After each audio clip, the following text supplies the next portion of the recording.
उन्होंने बताओ कि आप कैसी हो। और ये कि सबसे पहले तो कुछ लोगों ने आपके बारे में जो ये बात फैलाई, जैसे ज़हीर के बारे में कि वो माली है और ये कि वो गैंग का सरगना है, तो आपके बारे में लोग ये बात कर रहे थे कि आप क्योंकि बहुत सीरियस रहती हो तो आपके ऊपर कोई प्रेशर था, आपको नशा दिया जा रहा था, आपको कोई इंजेक्शंस लगाए जा रहे थे।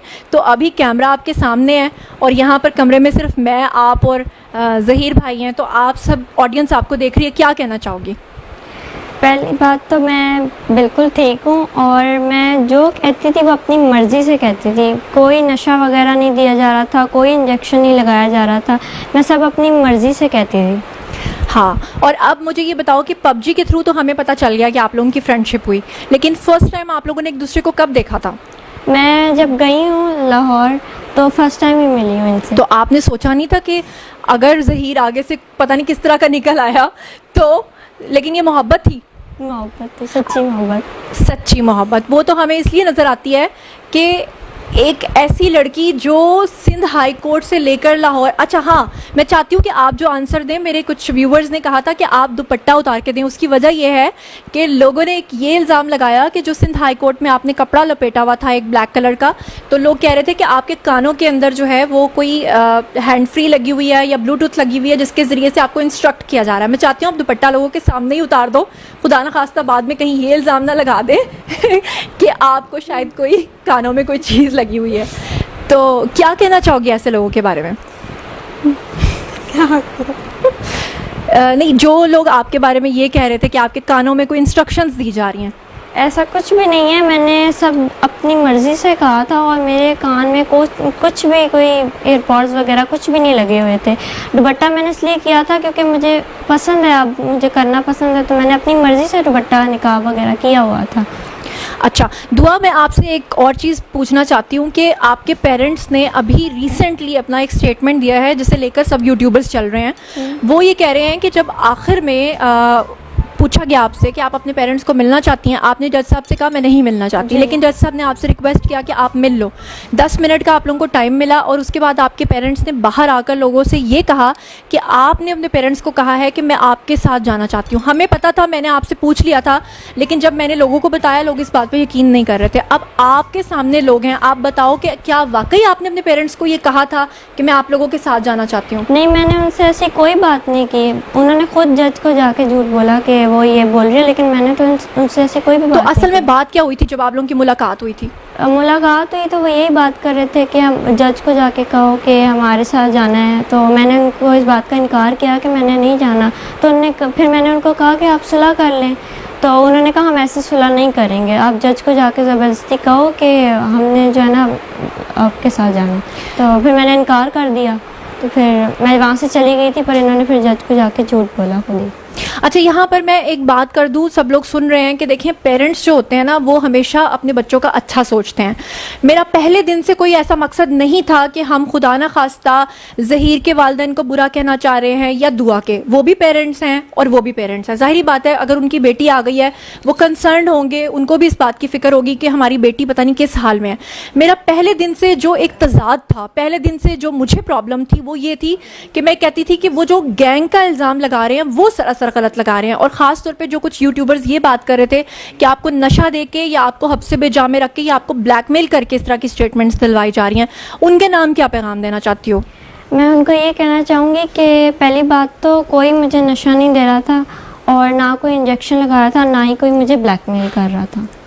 और दुआ, आपकी एज के हवाले से बहुत एक प्रॉब्लम उठा हुआ है क्योंकि आपका वेट बहुत कम है। अभी मैं आपको देख रही हूँ और मैं इस बात को समझती हूँ बीइंग मीडिया पर्सन के, जिस तरह मैं बहुत ज़्यादा स्मार्ट हूँ लेकिन कैमरे पे मैं 10 kg ज़्यादा आऊँगी, तो इसी तरह से आप जो हैं वो ज़्यादा आने के बजाय ना और थिन दिखाई देती हैं। तो वैसे भी मैं समझ सकती हूँ कि पिछले 2 माह में आप लोग जिस क्राइसिस से गुजरे हो, आपका वेट काफ़ी कम हो गया, बल्कि आपकी मदर का भी वेट मैं देखती हूँ पुराने वीडियोस में और न्यू वीडियोस में टेंशन की वजह से काफ़ी कम होता है। लेकिन लोग ये मानने को हरगिज़ तैयार नहीं है क्योंकि आपके पेरेंट्स ने जो डॉक्यूमेंट्स दिखाए हैं उसके अकॉर्डिंगली आप 14 साल की बनती हैं, जबकि आपकी असल एज जो है वो आपके मेडिकल टेस्ट में आ गई है। ये क्या मतलब, वजह क्या है? वो कहते हैं कि पासपोर्ट्स में, ID कार्ड्स में, हर चीज़ में आप 14 साल की हैं। तो अब लोग सुन रहे हैं, आप क्या कहना चाहोगी? पहले तो ये कि उन्होंने जो मेरी एज पासपोर्ट और बेफॉर्म वगैरह में उन्होंने लिखवाई हुई है वो एज कम लिखवाई हुई है। अच्छा, मेरी रियल एज 17 है और वो लोग जैसे माँ बाप अक्सर करवाते हैं लड़कियों की कि शादी का मसला और जॉब्स का, तो उन्होंने इसी तरह मेरी एज भी कम लिखवाई हुई थी। तो वो तो कहते हैं कि हमारी शादी 2005 के एंड पे हुई है और ये 2008 में पैदा हुई है, जबकि आप ये कहती हैं कि आप 2006 में पैदा हुई थी। जी। यानी ये बात समझ में आती है कि 2005 में अगर शादी हुई है तो 2006 में आप पैदा हुई, लेकिन वो उन्होंने आपकी 2-3 साल आगे बढ़ा के एज लिखी जी, हुई थी, जिसकी बिल्कुल। वजह से डॉक्यूमेंट्स में आपकी एज कम आ रही थी और यानी कि आपकी मेडिकल रिपोर्ट में बिल्कुल सही वो चीज़ आई है। जी। बिल्कुल ठीक है। जी, तो दुआ, इस वक्त आपके पेरेंट्स भी डेफिनेटली आपको देख रहे होंगे, सुन रहे होंगे, आप उन्हें क्या कहना चाहती हैं? कैमरा आपके सामने, आप कहिए उनको। मैं उनसे ये कहना चाहती हूँ कि हमने इस्लाम के मुताबिक शादी की है, ठीक है, मैं वो अगर मानते हैं कि मुझसे गलती हुई है तो मैं उनको सॉरी भी कहती हूँ। बस मैं ये चाहती हूँ कि वो अपना दिल बड़ा करें और मुझे और ज़हीर को एक्सेप्ट करें। मैं मानती हूँ वो भी तकलीफ़ से गुज़रे हैं, मैं भी गुज़र रही हूँ, बस वो अपना दिल बड़ा करके मुझे और ज़हीर को एक्सेप्ट कर लें। और जो ये लोग गलत बातें फैला रहे हैं ना कि वो गैंग है वगैरह, वो ऐसा कुछ भी नहीं है। ज़हीर की फैमिली बहुत अच्छी है, ज़हीर भी बहुत अच्छा है, उन्होंने मुझे बहुत खुश रखा है और मुझे एक्सेप्ट की है। और ज़हीर की वालदा जो हैं वो भी बहुत ही अच्छी हैं। अभी हम लोग जब आए तो उनका जो रवैया था दुआ के साथ वो इस तरह से था कि जब हम लोग इनके घर में एंटर हुए तो पता ये चला कि उन्होंने दुआ से पूछा कि आपको क्या खाना है, और दुआ ने कहा कि मुझे पिज़्ज़ा ऑर्डर करना है। तो मैंने कहा कि आपने इसको रोटी खाने की आदत नहीं डाली। तो उन्होंने कहा कि जिस दिन से ये आई हुई है ये सिर्फ पिज़्ज़ा खाती है या नूडल्स खाती है, ये क्या चीज़ है? मतलब रोटी खाने की आदत नहीं है आपको? आंटी आपको पिज़्ज़ाज़ वगैरह मंगवा के दे रही हैं? जो मैं मांगती हूँ वो मुझे फ़ौरन ला कर देती हैं, बस मुझे इन चीज़ों की आदत है तो मैं वही खाती हूँ। और मुझे एक और बात पता चली दुआ के बारे में कि ये पराठा अव्वल तो खाती नहीं है और अगर खाए तो नमक के साथ खाती है, ये क्या सीन है? मुझे शुरू से आदत है इसके साथ खाने की। तो इसी वजह से दुआ का वेट जो है ना, आई थिंक 35 kg है, और उसकी वजह से इतना अंडरवेट होने की वजह से लोग समझते हैं कि दुआ की एज कम है। लेकिन अब आप हमारी भाभी बन गई हो तो अब आपको पराठे भी खाने पड़ेंगे, ब्रेड्स भी खानी पड़ेंगी और पंजाब के देसी आटे की रोटियां भी खानी पड़ेंगी, है ना? जी। अच्छा दुआ, एक बात जो लोग पूछ रहे हैं सबसे ज़्यादा कमेंट सेक्शन में वो ये है कि आपने जब वहाँ से यहाँ आने का फ़ैसला किया, जो आपके जेठ हैं उन्होंने हमें बताया कि आपने पहले अपने घर से रिक्शा लिया, फिर आप एयरपोर्ट गई, वहाँ से आपने एक टैक्सी करवाई। लोग इस बात को किसी भी सूरत मानने को तैयार नहीं, क्योंकि वो ये कहते हैं कि एक इतनी छोटी सी छटांग भर लड़की कैसे ये हो सकता है कि बजाय कि ज़हीर का कोई फैमिली मेम्बर आपके साथ शामिल ना हो या आपको कोई लेने ना गया हो, ये पॉसिबल ही नहीं है। वो लोग कहते हैं कि हम मान ही नहीं सकते कि आप अकेले वहाँ से आए हो। तो आप अल्लाह ताला को हाजिर नाजिर जानकर जो कहना चाहती हो, कैमरा आपके सामने, लोग आपको सुन रहे हैं, आप बताओ। सबसे बड़ी बात तो ये कि ज़हीर को और ज़हीर की फैमिली में से किसी को भी ये पता नहीं था कि मैं इस तरह आ रही हूँ, और मैं खुद ही आई हूँ अकेली।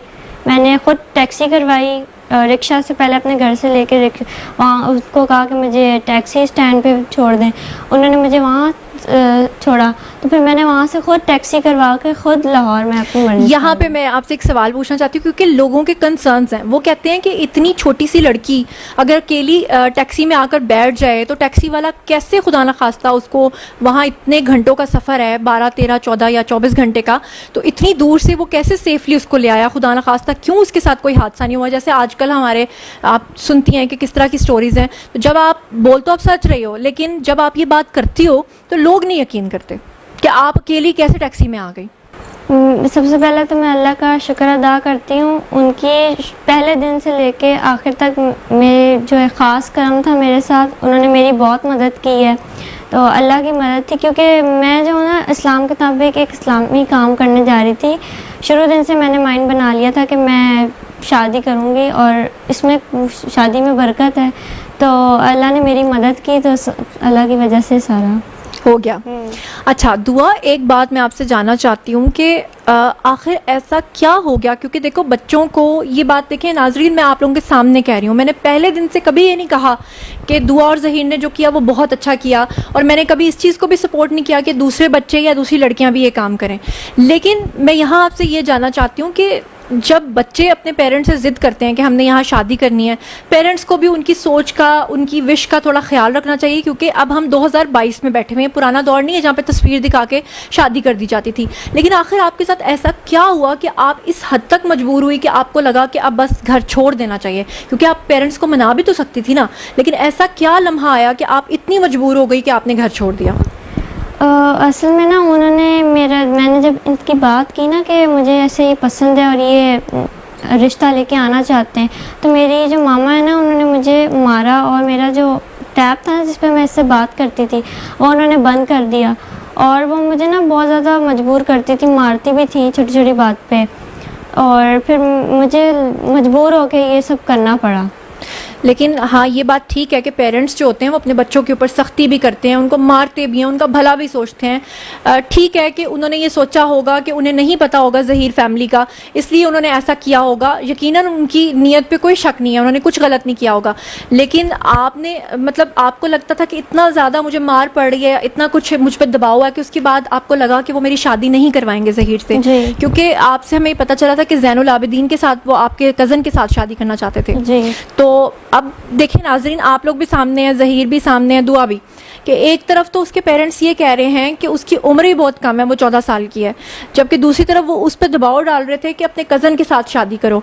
और उसी वजह से जो दुआ है वो इस बात के लिए जब समझ गई कि मेरे पेरेंट्स किसी भी सूरत जो है वो मेरी उससे शादी नहीं करवाएंगे, तो फिर आपने घर से कदम उठाया, ऐसा ही है? अच्छा दुआ, मैं आपसे ये जानना चाहती हूँ कि आपके जो कज़न है ज़ैनुल आबिदीन, जिसकी वजह से आपके ऊपर दबाव था कि आप उनसे शादी करो, क्यों इतना दबाव था कि उसी से शादी करनी है? क्योंकि मेरे ताया के पास एक प्लॉट था DHA में, तो वो उनका मेरे बाबा के साथ कोई मसला चल रहा था, जिस वजह से वो चाहते थे कि मेरी शादी उसके साथ हो जाए और वो प्लॉट उनके नाम आ जाए। हेलो फ्रेंड्स, लाइक और कमेंट सब्सक्राइब कर दिया करें। ओके, अल्लाह।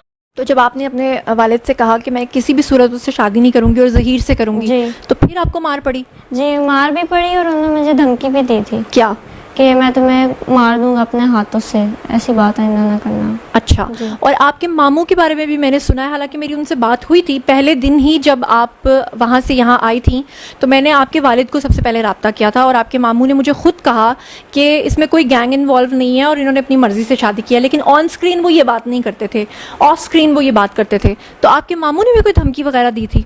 जी, मेरे मामू ने भी धमकी दी थी कि जो है ना, हम इसकी शादी अपनी मर्ज़ी से करेंगे और जहाँ ये चाह रही है वहाँ हम नहीं करेंगे।